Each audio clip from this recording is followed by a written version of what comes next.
The blood-red sun dipped below the horizon as Grace Miller clutched the telegram to her chest, the paper crumpling beneath her trembling fingers. The words blurred before her eyes, but she'd already committed them to memory. Her father was dead, their ranch seized for unpaid debts, and her childhood home in Kansas now belonged to strangers. Standing alone at the dusty Silvercreek train station with nothing but a carpetbag and the clothes on her back, Grace felt her world crumbling around her. The year was 1878, and the small mining town of Silvercreek, Colorado, sprawled before her like an uncertain promise. Her aunt's letter had arrived just 3 days after the telegram, offering Grace a place to stay while she found her footing. But as the station master informed her that her aunt had moved on weeks ago, following a silver vein to a camp farther west, Grace felt the last thread of hope snap inside her. She turned away from the station master, determined not to let him see the emotion threatening to spill over. The platform had emptied, the evening train having deposited her and continued on its journey. Grace blinked rapidly, fighting back the tears that stung her eyes. "Miss, you all right there?" The deep voice startled her, and Grace whirled around to face a tall man in a worn leather vest and dusty boots. His face was partially shadowed by a wide-brimmed hat, but she could see the concern etched in his features. "I'm fine," she answered curtly, lifting her chin despite the quiver in her voice. "Just waiting for someone who appears to be delayed." The man studied her for a moment, his eyes a startling blue against his sun-darkened skin, taking in her travel-worn appearance and the white-knuckled grip on her carpetbag. "Seems to me like you might be waiting for someone who isn't coming." Grace bristled at his accuracy. "That's hardly your concern, sir." "Flynn Nash," he said, removing his hat and revealing a head of sandy brown hair. "Local rancher. And out here, folks looking lost and alone at sundown becomes everyone's concern." A tear escaped despite her efforts, and Grace quickly turned away, mortified. She tried to discreetly wipe it away, shoulders stiffening with the effort of containing her emotions. Flynn stepped closer, his voice softening. "You tried to hide your tears, but maybe you don't need to. If you need a shoulder to cry on, mine's available." Grace was about to deliver a sharp retort when she caught the genuine kindness in his eyes. There wasn't a trace of mockery or advantage-seeking that she'd come to expect from men. Something in her crumbled, and before she could stop herself, a sob escaped her lips. "I don't know anyone here," she admitted, her voice barely above a whisper. "My aunt. She's gone. I have nowhere to go." Flynn nodded, as if confirming a suspicion. "First things first, you need a place to stay tonight. Mrs. Holloway runs a respectable boarding house for ladies. I can escort you there." "I can't," Grace began, then stopped, embarrassment heating her cheeks. "My funds are limited." Flynn considered this for a moment. "Mrs. Holloway occasionally takes on help in exchange for room and board. She's getting on in years and could use an extra pair of hands." He offered a small smile. "And if that doesn't work out, my sister Caroline works at the town mercantile. They're looking for help." The kindness of this stranger overwhelmed Grace, and she found herself nodding in agreement. As they walked through the darkening streets of Silvercreek, Grace stealing glances at the tall cowboy beside her, she couldn't help but wonder if perhaps this unexpected detour might lead somewhere she never imagined. Mrs. Holloway proved to be a stern but fair woman in her 60s, with silver hair pulled back in a tight bun and spectacles perched on her nose. After a brief assessment of Grace, she agreed to provide lodging in exchange for help with cooking, cleaning, and tending to the other boarders' needs. "You can start tomorrow," Mrs. Holloway said, leading Grace to a small but clean room on the second floor. "Get some rest tonight. You look dead on your feet." Once alone, Grace sat on the narrow bed and finally allowed her tears to flow freely. The events of the past week, her father's death, losing her home, and finding herself stranded in an unfamiliar town crashed over her like a wave. She cried until her throat ached and her eyes burned, eventually falling into an exhausted sleep, still wearing her travel clothes. The next morning brought a knock at her door. Grace opened it to find Flynn Nash standing in the hallway, hat in hand. "Mr. Nash," she said, surprised. "What brings you here?" "Thought I'd check in, see if Mrs. Holloway worked out for you," he replied. There was something almost shy in his manner that contrasted with his imposing height and broad shoulders. "She did, thank you. I'll be working here in exchange for my room." Grace smoothed down her wrinkled dress, suddenly conscious of her appearance. Flynn nodded, looking pleased. "Good. I was heading to the Mercantile and thought you might want to come along, get acquainted with the town a bit." Grace hesitated. She should start her duties for Mrs. Holloway, yet something about Flynn's earnest invitation made her want to accept. "Let me check with Mrs. Holloway first." To her surprise, the older woman shooed her out the door. "Go on, get your bearings. Your work will still be here when you return." Silvercreek in daylight revealed itself to be a growing frontier town. A main street lined with businesses, the Mercantile, a bank, 2 saloons, a hotel, and various shops formed the heart of the settlement. Beyond the main thoroughfare, houses and smaller establishments spread outward, with mountains rising majestically in the distance. "It's not Kansas," Flynn remarked, noticing her taking it all in. "How did you know I'm from Kansas?" Grace asked, surprised. "Your accent," he replied with a small smile, "has that Midwestern lilt to it. Plus, the train you arrived on came from that direction." The Mercantile bustled with morning activity. Behind the counter stood a young woman with the same striking blue eyes as Flynn, her brown hair tucked beneath a simple cap. "Caro," Flynn called, guiding Grace forward. "This is Miss Grace Miller, just arrived yesterday." "Grace, my sister Caroline." Caroline's smile was warm and immediate. "Any friend of Flynn's is welcome here. Are you settling in all right?" Grace explained her arrangement with Mrs. Holloway, and Caroline nodded approvingly. "She's tough but fair. And if you need extra work, like Flynn probably told you, we could use help here a few days a week." As they continued their tour of the town, Grace found herself relaxing in Flynn's company.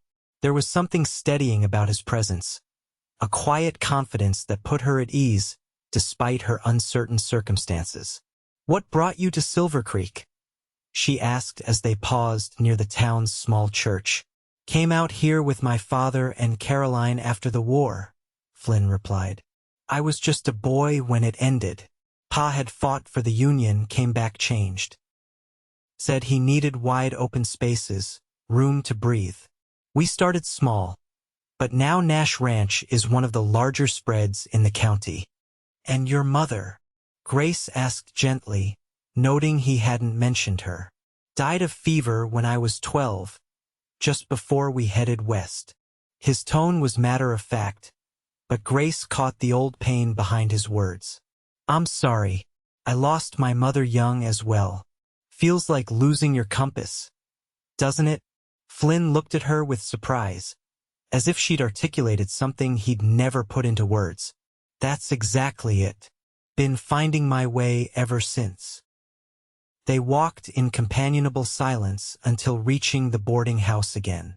At the door, Flynn cleared his throat. "Town's having a social on Saturday evening. Nothing fancy, just folks gathering at the meeting hall for music and conversation. Thought you might like to come, meet some people." Grace felt a flutter in her chest that had nothing to do with her precarious situation. "I'd like that, thank you." The next few days fell into a rhythm as Grace adjusted to her new role at the boarding house. Mrs. Holloway proved to be a fount of knowledge about Silvercreek and its inhabitants, peppering Grace with information as they worked together preparing meals and maintaining the house. "That Flynn Nash," Mrs. Holloway remarked on the third day, as they kneaded bread dough side by side. "He's a good man. reliable, not like some who talk big and deliver small. Grace tried to keep her expression neutral. He's been kind to me. Mrs. Holloway's knowing look said she wasn't fooled. His ranch is prospering. Smartest cattle operation in the county. He started breeding sturdier stock that weathers our winters better. She punched down her dough with perhaps more force than necessary. Plenty of young ladies in town have set their caps for him, but he keeps to himself mostly. Devoted to that ranch and his sister. Grace absorbed this information, oddly pleased by the idea that Flynn hadn't been caught by any of the local girls. Then she chided herself for the thought. She was in no position to be thinking about romance, not when her entire future remained uncertain. Saturday evening arrived, and Grace stood before the small mirror in her room, assessing her appearance. She'd washed and pressed her best dress, a simple blue cotton that had seen better days but still looked presentable. Her blonde hair was arranged in a neat bun, and she'd splashed water on her face to bring some color to her cheeks. A knock at the front door downstairs announced Flynn's arrival. Mrs. Holloway answered, and Grace could hear their voices drifting up the stairs. Taking a deep breath, she descended to find Flynn waiting in the front parlor, hat in hand, wearing a clean shirt and vest that emphasized the breadth of his shoulders. His eyes widened slightly when he saw her. "You look lovely, Miss Miller." "Thank you, Mr. Nash," she replied, feeling suddenly shy. "And please call me Grace." "Grace," he repeated, as if testing the name. "Then you must call me Flynn." The meeting hall was decorated simply with paper lanterns and wildflowers. A small group of musicians played lively tunes in one corner, while tables of refreshments lined the opposite wall. The room was filled with townsfolk of all ages, from elderly couples to young families with children running about. Flynn introduced Grace to so many people that she soon lost track of names, though everyone welcomed her warmly. She met the town doctor and his wife, the mayor, the schoolteacher, and various merchants and ranchers. Caroline arrived with a young man Flynn introduced as Thomas Baker, the blacksmith's son. "They've been sweet on each other since they were 16, Flynn whispered to Grace, a note of affectionate teasing in his voice. As the evening progressed, Grace found herself enjoying the simple pleasure of community that she'd missed since her father's decline had forced them into increasing isolation. When Flynn asked her to dance, she accepted without hesitation, allowing him to lead her into a lively reel. "I'm not very practiced at this," she warned as they took their positions. "Neither am I," Flynn admitted with a grin. "We'll muddle through together." And muddle they did, laughing as they missed steps and turned the wrong way, but somehow managing to stay in time with the music. By the end of the dance, Grace's cheeks hurt from smiling, a sensation she hadn't experienced in longer than she cared to remember. They stepped outside for a moment to catch their breath, the cool night air a welcome relief after the warmth of the crowded hall. Stars blanketed the sky above, more brilliant than Grace had ever seen them. "It's beautiful here," she said softly, gazing upward. "Different from Kansas, but beautiful in its own way." Flynn followed her gaze. "That it is. First time I saw these mountains, I knew I'd never want to leave." "Tell me about your ranch," Grace said, genuinely curious. Flynn's face lit up as he described the property, 3,000 acres of grazing land nestled against the foothills, a creek running through it providing year-round water, the house his father had built and that he'd expanded over the years. "It's too big for just me now," he admitted. "Caroline lived there until last year, but she's taken rooms above the mercantile to be closer to her work. Keep saying I should find a wife." He glanced at Grace, then quickly away. "Sorry, that was forward of me." Grace felt warmth flood her cheeks that had nothing to do with the dancing. "It's a natural thing to want, I suppose. Companionship." Their conversation was interrupted by the start of another dance, and they returned inside. As the evening drew to a close, Flynn escorted Grace back to the boarding house, their pace unhurried under the starlit sky. At the door, Grace turned to thank him. "I had a wonderful time. Everyone has been so welcoming." "Silvercreek's a good place," Flynn said. "Good people for the most part." He hesitated, then added, "I'd like to show you my ranch sometime, if you'd be interested." Grace smiled. "I'd like that very much." The following weeks brought a gradual but undeniable shift in Grace's circumstances. Mrs. Holloway, impressed with her work ethic and cooking skills, offered her a small wage in addition to room and board. Caroline secured her a position at the Mercantile 3 days a week, providing additional income that Grace carefully saved. And then there was Flynn. He came to town regularly, ostensibly on ranch business, but always finding time to stop by the boarding house or Mercantile. They developed a comfortable routine of Sunday afternoon rides, Flynn teaching Grace to handle a horse with confidence as they explored the countryside around Silvercreek. During these outings, Grace found herself opening up about her past, her happy childhood cut short by her mother's death, her father's subsequent withdrawal into grief and later gambling and drink, and finally the crushing debt that had cost them their modest farm. "I should have seen it coming," she confessed one afternoon as they sat beside a bubbling stream, their horses grazing nearby. The signs were their bills unpaid, mysterious absences, his increasing desperation. "But I didn't want to believe it." Flynn listened without judgment, his steady presence more comforting than any words could have been. When he finally spoke, his voice was gentle. "You can't take that burden on yourself, Grace. We all have our demons to fight. Your father chose his path." "But I could have done more," she insisted, tears threatening despite her efforts to contain them. "Maybe, maybe not. But looking backward won't change what happened." Flynn reached out, hesitantly covering her hand with his. "It's what you do now that matters." Grace looked down at their joined hands, feeling a sense of rightness that both thrilled and frightened her. Flynn had become important to her, too important, perhaps, for someone who had learned the hard way how quickly security could vanish. As summer yielded to autumn, Grace's position in Silvercreek solidified. Mrs. Holloway, suffering increasingly from arthritis, came to rely heavily on Grace's assistance. The other boarders, 2 elderly sisters and a young widow, treated her like family. At the Mercantile, her quick mind for figures and pleasant manner with customers earned her the owner's respect. Yet despite these positive developments, an undercurrent of unease troubled her. She'd received word that her father's creditors were seeking to hold her responsible for some of his debts, claiming she had been party to his financial dealings as the one who often managed their household accounts. Grace hadn't shared this news with Flynn, reluctant to burden him with her problems when he had been nothing but kind. But the worry gnawed at her, casting a shadow over her growing contentment in Silvercreek.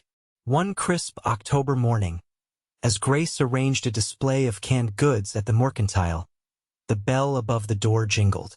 She looked up, expecting to see Mrs. Peterson or perhaps one of the miners' wives, but instead found herself facing a well-dressed man with a briefcase and calculating eyes. "Miss Grace Miller?" he inquired, his voice carrying the polished accent of an educated Easterner. Grace straightened, a chill running down her spine. "Yes, I'm Grace Miller." The man extended a card. "Herbert Wilson, attorney at law. I represent the interests of Farmers and Merchants Bank of Lawrence, Kansas. I've been tracking you for some time, Miss Miller." Caroline, witnessing the exchange from behind the counter, moved closer protectively. "What business do you have with Miss Miller?" Wilson smiled thinly. "Private business, I'm afraid. Perhaps we could speak somewhere more discreet." With Caroline's reluctant approval, Grace led the man to the small office at the back of the store. Once the door closed behind them, Wilson wasted no time getting to the point. "Your father, Miss Miller, accrued significant debts before his passing. Debts which, I'm afraid, did not die with him. He opened his briefcase, removing several documents. I have here evidence that you co-signed multiple loans, making you legally responsible for the outstanding balance of $327. Grace gasped. The sum might as well have been $3,000 for all her ability to pay it. That's impossible. I never signed any loan documents. Wilson pushed a paper toward her. Your signature suggests otherwise. Grace examined the document, her blood running cold. The signature did indeed resemble hers, but she had never seen this paper before. With sickening clarity, she realized her father must have forged her name during his desperate final months. This isn't my signature, she stated firmly, though her voice trembled. My father must have a convenient claim, Wilson interrupted smoothly. Unfortunately, the bank is not inclined to accept such explanations without proof. He closed his briefcase with a snap. You have 2 weeks to arrange payment, Miss Miller, or legal proceedings will commence. Good day.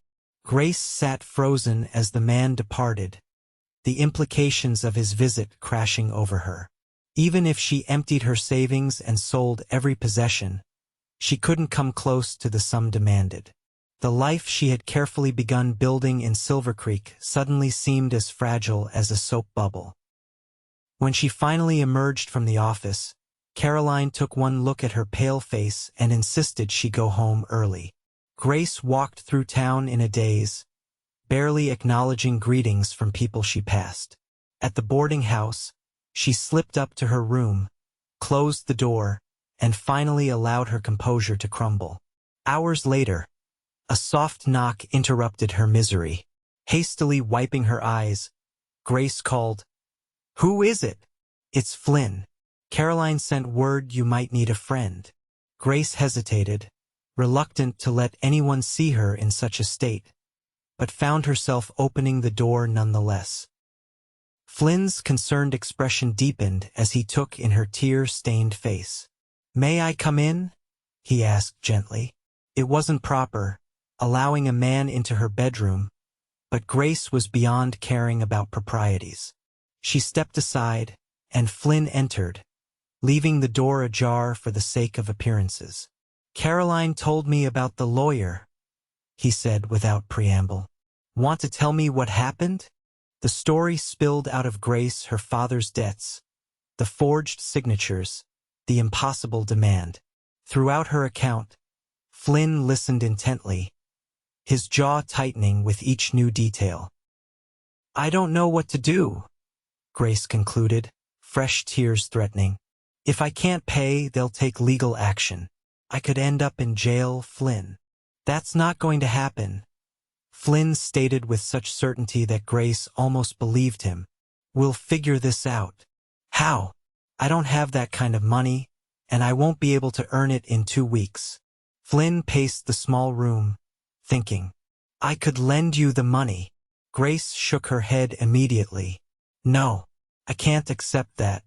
It's too much, and I have no way to guarantee repayment." "I'm not asking for guarantees, Grace. I'm offering to help someone He stopped, seeming to reconsider his words. "Someone I care about." The sincerity in his voice made Grace's heart constrict. She turned away, trying to hide the fresh tears that sprang to her eyes. "You hardly know me. Why would you do this?" Flynn moved closer, his voice dropping. "I think I know you better than you realize." He gently turned her to face him. "You're trying to hide your tears again." Grace attempted a smile that wobbled precariously. "It seems that's all I do around you, cry or try not to." "Then cry into my shoulder," Flynn said softly, opening his arms. "That's what it's there for." Something in his simple offer broke the last of Grace's resistance. She stepped into his embrace, burying her face against his chest as sobs shook her body. Flynn's arms enfolded her, strong and steady, one hand gently stroking her back as he murmured reassurances. When her tears finally subsided, Grace became acutely aware of their position of Flynn's heartbeat beneath her cheek, the warmth of his body, the comforting scent of leather and clean linen that clung to him. She should step back, restore propriety, but found herself reluctant to leave the shelter of his arms. Flynn seemed equally disinclined to release her. When Grace finally tilted her head to look up at him, the tenderness in his expression stole her breath. "There are other solutions we haven't considered," he said quietly. Grace found her voice. "Such as?" Flynn's arms tightened fractionally around her. "You could marry me." The words hung in the air between them, startling in their directness. Grace stared at him, certain she had misheard. "What did you say?" "Marry me," Flynn repeated, his gaze unwavering. "I own my ranch free and clear. As my wife, your debts would become my responsibility to settle." Grace pulled back slightly, searching his face. "You can't be serious. Marriage is." "Flynn, marriage is for life. It's not a business arrangement to solve a temporary problem." "Who said anything about it being temporary or just business?" Flynn countered, a hint of hurt in his voice. "Grace, I've known since that first night at the train station that you were someone special. These past months have only confirmed it. But this is so sudden, is it? Haven't you felt it too? This connection between us?" His hands moved to cradle her face, thumbs gently wiping away the traces of tears on her cheeks. "I'm not proposing because of your troubles. I'm proposing because I love you, and your troubles just made me realize I shouldn't wait any longer to tell you so." Grace's heart pounded so hard she was certain Flynn must hear it. "You love me." "With all my heart," he confirmed, a smile softening his features. "Probably since you stood on that platform trying so hard to be brave when your world was falling apart." Grace's mind whirled with conflicting emotions, wonder at his declaration, fear of making another mistake, and beneath it all, the undeniable recognition of her own feelings for this steadfast, honorable man. "I need time to think," she finally said. "This isn't a decision to make in haste." Flynn nodded, reluctantly releasing her. "Take all the time you need. But know this: my offer comes from love, not pity or obligation. Whatever you decide about marriage, I still want to help with the debt." After Flynn left, Grace spent a restless night examining her heart and circumstances. By morning, she had reached a decision, though uncertainty still plagued her.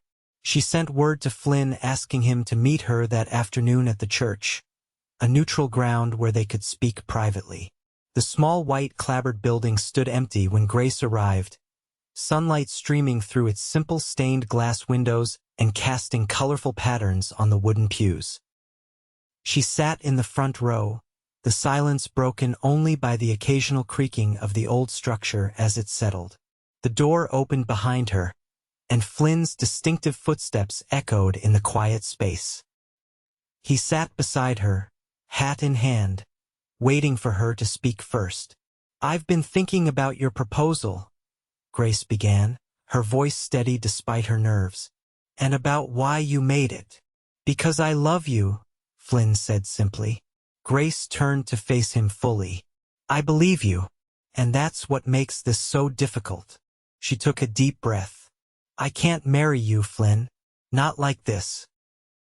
Pain flashed across his features before he carefully masked it. "I understand. It was presumptuous of me to suggest—" "No," Grace interrupted, placing her hand on his. "You misunderstand me.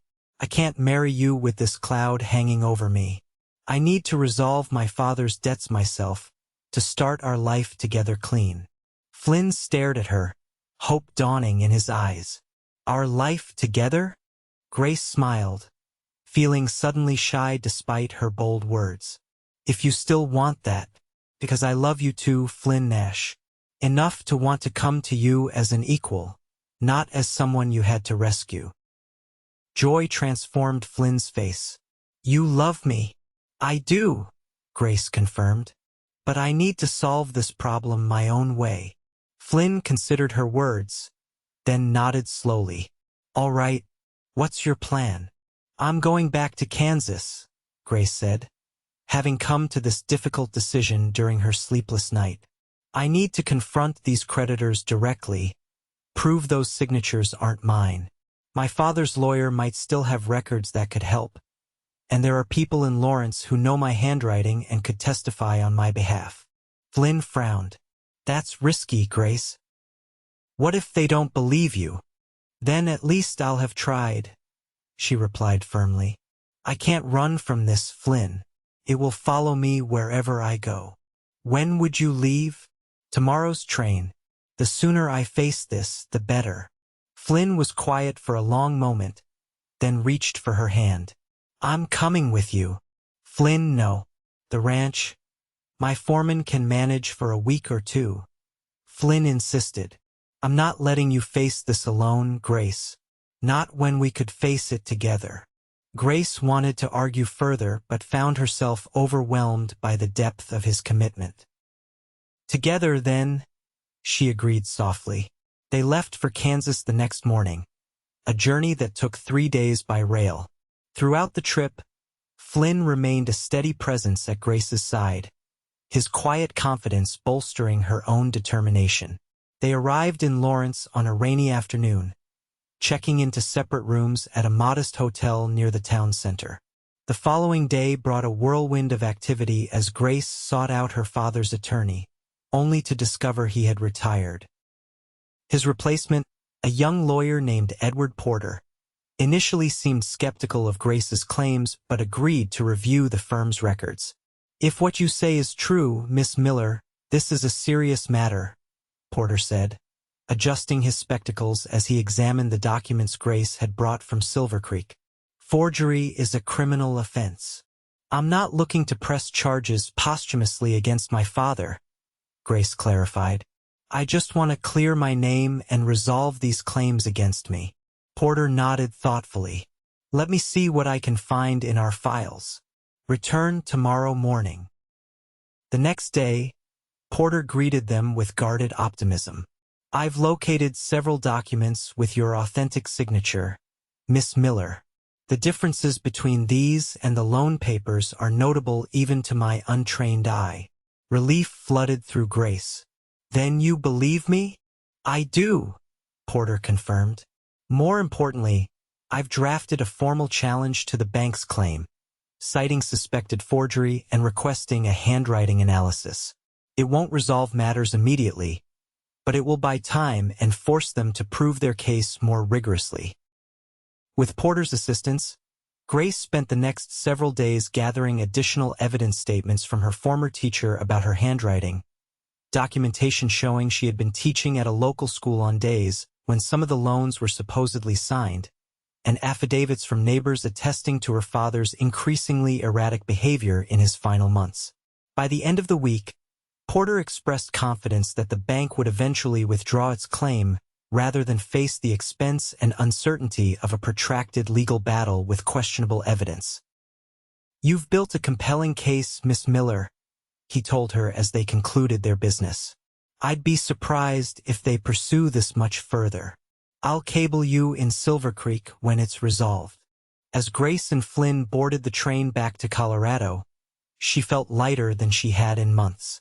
The future still held uncertainties, but she had faced her past and taken control of her circumstances. They sat side by side as the train pulled away from the station, Lawrence receding behind them. Flynn took her hand, lacing their fingers together. Proud of you, he said simply. Grace squeezed his hand in response. Thank you for coming with me, for believing in me. Always will, Flynn promised. He hesitated, then added, Grace, about my proposal. Yes? She prompted when he fell silent. I meant every word, Flynn said earnestly. But I want to do this right. He reached into his pocket and withdrew a small box. I got this while you were meeting with Porter yesterday. Grace's breath caught as Flynn opened the box to reveal a delicate gold ring, with a small diamond catching the afternoon sunlight. Grace Miller, I love you. Will you marry me? Not because you need rescuing, but because I can't imagine my life without you in it. Tears filled Grace's eyes, happy tears this time, which she made no attempt to hide. Yes, Flynn Nash. Yes, I will marry you. Flynn slipped the ring onto her finger, then drew her into a tender kiss, heedless of the few other passengers in their car. When they parted, both were smiling broadly. What happens now? Grace asked, admiring the ring on her finger. Now we go home, Flynn replied. To our home if you're willing. The ranch has plenty of room, and it needs a woman's touch. Our home, Grace repeated, savoring the words. I like the sound of that. 2 months later, on a crisp December morning, Grace stood in Mrs. Holloway's parlor in a new cream-colored dress, a wreath of winter berries crowning her upswept hair. Caroline fussed with the arrangement of Grace's skirts, her eyes bright with unshed tears. Flynn won't know what hit him when he sees you, Caroline declared, stepping back to admire her work. You look beautiful, Grace. A knock at the door announced the arrival of Dr. Samuel Matthews, who had offered to escort Grace to the church in the absence of her father. Ladies, the groom is getting anxious, he reported with a smile. Shall we proceed? The small church was filled to capacity with the people of Silvercreek, all gathered to witness the union of two souls who had found each other against the odds. Flynn waited at the altar, tall and handsome in a new suit, his face lighting up as Grace appeared in the doorway. As Grace walked down the aisle toward her future husband, she reflected on the journey that had brought her here from despair at a train station to joy on her wedding day. When she reached Flynn's side and placed her hand in his, she knew with absolute certainty that she had found her home. The minister spoke the ancient words of the marriage ceremony, and Flynn and Grace exchanged their vows with clear voices and full hearts. As Flynn slipped a gold band onto her finger to join her engagement ring, he whispered words for her alone. No more hiding tears, Mrs. Nash. From now on, we share everything, joy and sorrow alike. Together, Grace agreed, her heart so full she thought it might burst. In the years that followed, Flynn and Grace built a life rich in love and purpose. The Nash Ranch prospered under their joint stewardship, becoming known throughout the region for its quality cattle and generous hospitality. They welcomed 3 children, 2 sons, and a daughter who grew strong and true in the shadow of the mountains. And though life brought its share of hardships and tears, Grace never again faced them alone.